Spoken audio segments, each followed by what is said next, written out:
Hai anak-anak, bagaimana kabar kalian?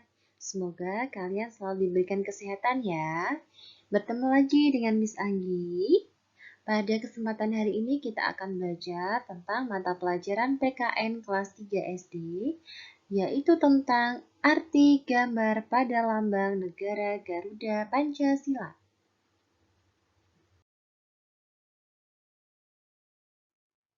Tahukah kamu apa lambang negara Indonesia?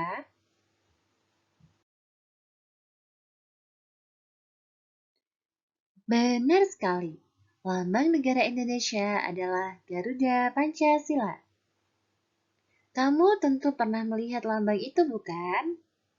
Berikut lambang negara kita.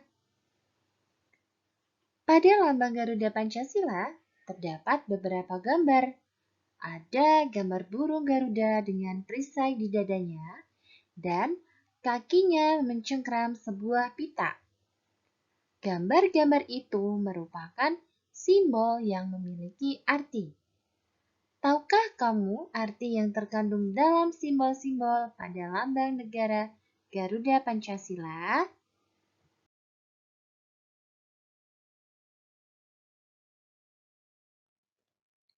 Mari mengenal gambar-gambar pada lambang Garuda Pancasila. Amatilah gambar lambang negara Garuda Pancasila berikut. Garuda Pancasila merupakan lambang negara resmi Indonesia. Lambang Garuda Pancasila berbentuk burung Garuda yang menoleh ke kanan. Di depan dadanya terdapat perisai. Perisai itu digantung dengan rantai pada leher burung Garuda.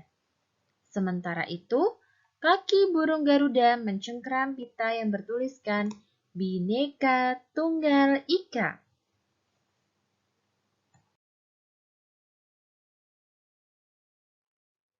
Kemudian, lambang Garuda Pancasila terdiri atas 3 bagian utama, yaitu burung Garuda, perisai, dan pita. Bagian-bagian tersebut memiliki arti khusus. Ayo kita pelajari bersama arti dari bagian-bagian pada Garuda Pancasila.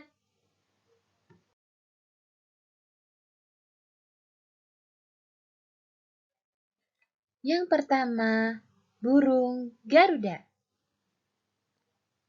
Lambang Garuda berbentuk burung Garuda yang berwarna kuning emas. Burung Garuda melambangkan negara Indonesia yang besar dan kuat. Sementara itu, warna kuning emas pada burung Garuda melambangkan kemegahan.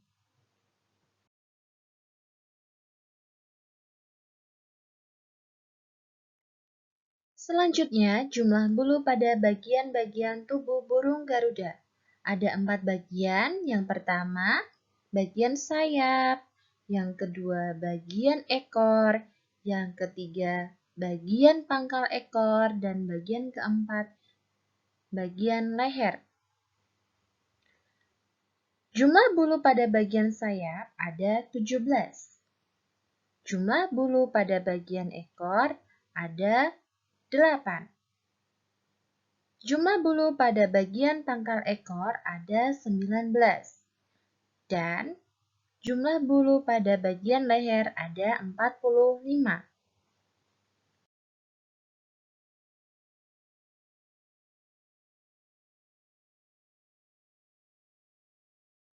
Dari jumlah bulu pada setiap bagian burung Garuda mempunyai arti sebagai berikut.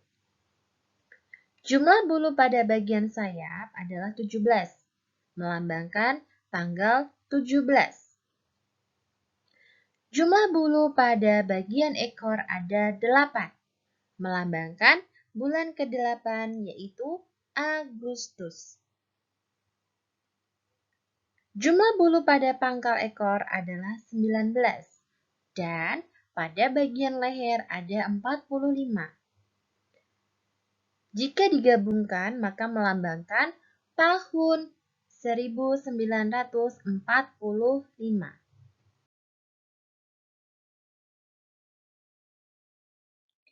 Jadi, jika disusun masing-masing jumlah bulu tersebut akan membentuk 17, 8, 1945. Susunan angka itu merupakan tanggal proklamasi kemerdekaan Indonesia.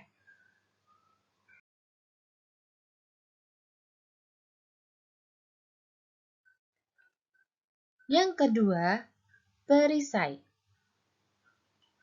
Di depan dada burung Garuda terdapat perisai. Perisai melambangkan pertahanan Indonesia.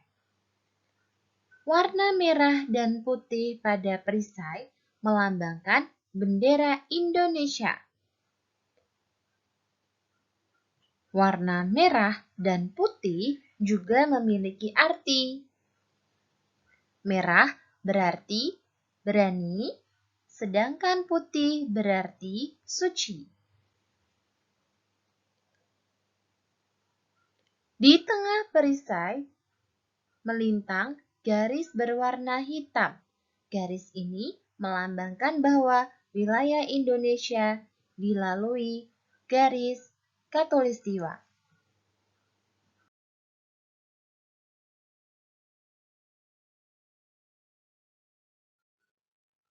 Pada perisai terdapat 5 buah simbol. Tiap simbol melambangkan sila-sila dalam Pancasila. Berikut simbol-simbol sila pada Pancasila beserta artinya. Yang pertama bintang, kedua rantai, ketiga pohon beringin, keempat kepala banteng, dan kelima adalah padi dan kapas.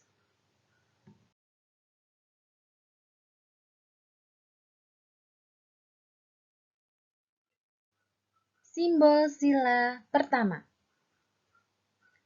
Simbol sila pertama adalah bintang. Simbol bintang melambangkan sila pertama pada Pancasila, yaitu ketuhanan yang Maha Esa. Simbol bintang dimaksudkan sebagai cahaya seperti Tuhan yang menjadi cahaya penerang kerohanian bagi setiap manusia. Gambar bintang berwarna kuning emas seperti bintang yang bercahaya. Bagian belakang bintang berwarna hitam. Warna hitam menunjukkan warna alam, yang artinya berkat rahmat Allah adalah sumber dari segalanya. Dan sudut bintang berjumlah 5, yang artinya bintang menyinari kelima sila.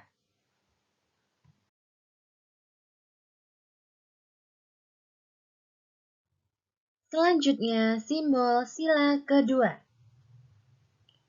Simbol sila kedua dilambangkan dengan rantai emas. Rantai melambangkan sila kedua Pancasila, yaitu kemanusiaan yang adil dan beradab. Rantai terdiri atas mata rantai yang berbentuk persegi dan lingkaran. Mata rantai tersebut berbentuk persegi yang melambangkan laki-laki. Dan mata rantai yang berbentuk lingkaran melambangkan perempuan. Mata rantai yang saling berkait berarti bahwa setiap manusia perlu bersatu agar menjadi kuat.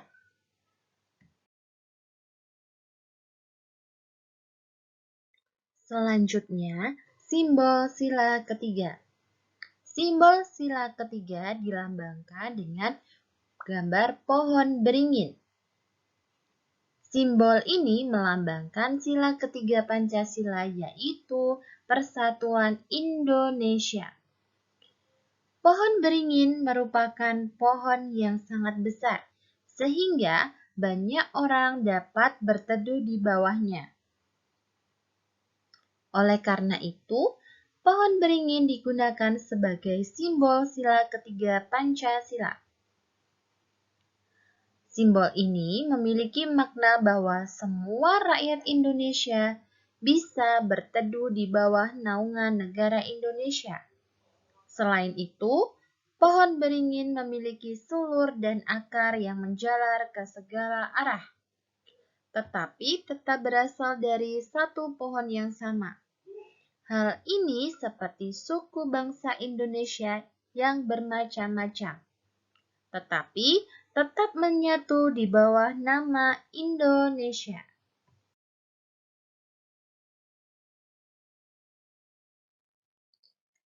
Selanjutnya, simbol sila keempat. Simbol sila keempat adalah kepala banteng.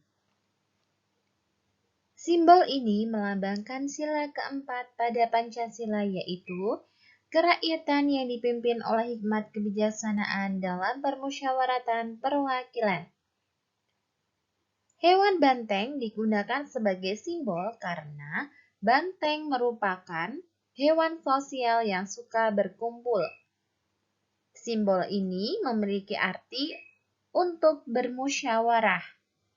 Musyawarah adalah membahas suatu masalah bersama-sama untuk mengambil keputusan.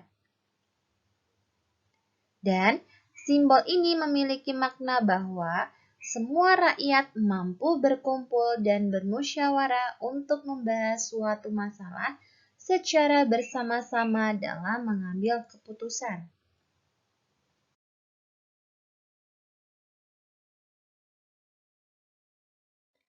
Dan yang terakhir adalah simbol sila kelima.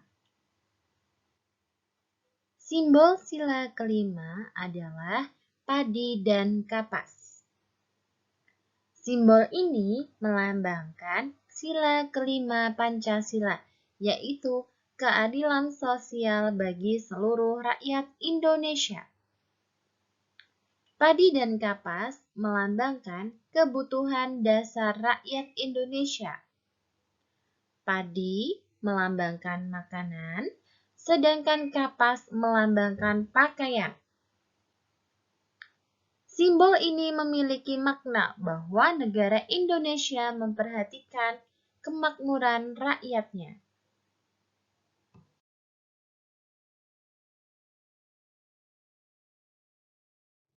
Urutan ketiga, pita dan semboyan negara. Burung Garuda pada lambang negara mencengkram sebuah pita berwarna putih. Pada pita itu terdapat tulisan Bhinneka Tunggal Ika. Tulisan tersebut merupakan semboyan negara Indonesia. Semboyan negara Indonesia adalah Bhinneka Tunggal Ika yang mempunyai arti berbeda-beda tetapi tetap satu. Semboyan ini menggambarkan persatuan dan kesatuan bangsa Indonesia. Indonesia merupakan negara yang memiliki banyak pulau dan beragam ras, suku, adat, kebudayaan, bahasa daerah, serta agama. Meskipun Indonesia memiliki keragaman dan perbedaan, tetapi tetap satu bangsa. Pada kaki Garuda yang mencengkram kuat pita putih menunjukkan bahwa bangsa Indonesia akan selalu menjaga dan mempertahankan persatuan dan kesatuan bangsa.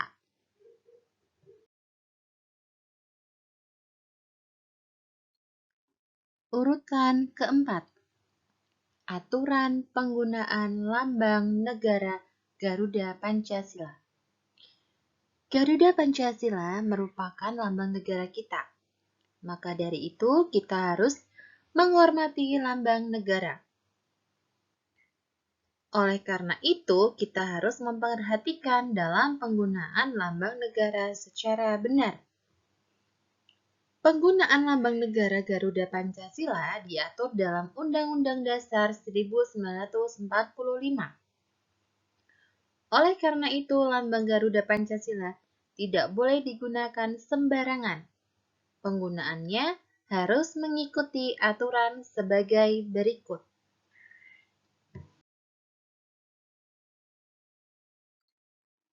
1. Lambang negara wajib digunakan di dalam atau di luar ruang kelas, kantor pemerintahan, paspor, ijazah, uang, atau materai.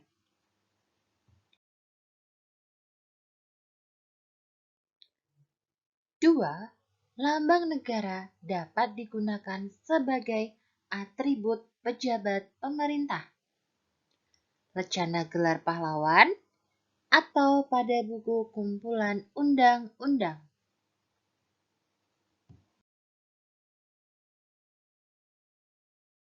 3. Lambang negara ditempatkan di sebelah kiri dan lebih tinggi daripada bendera negara.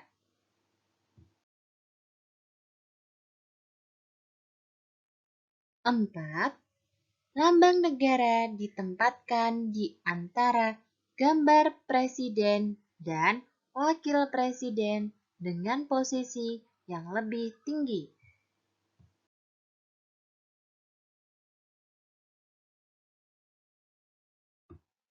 Urutan yang kelima adalah hal yang tidak boleh kita lakukan terhadap lambang negara. Antara lain, 1.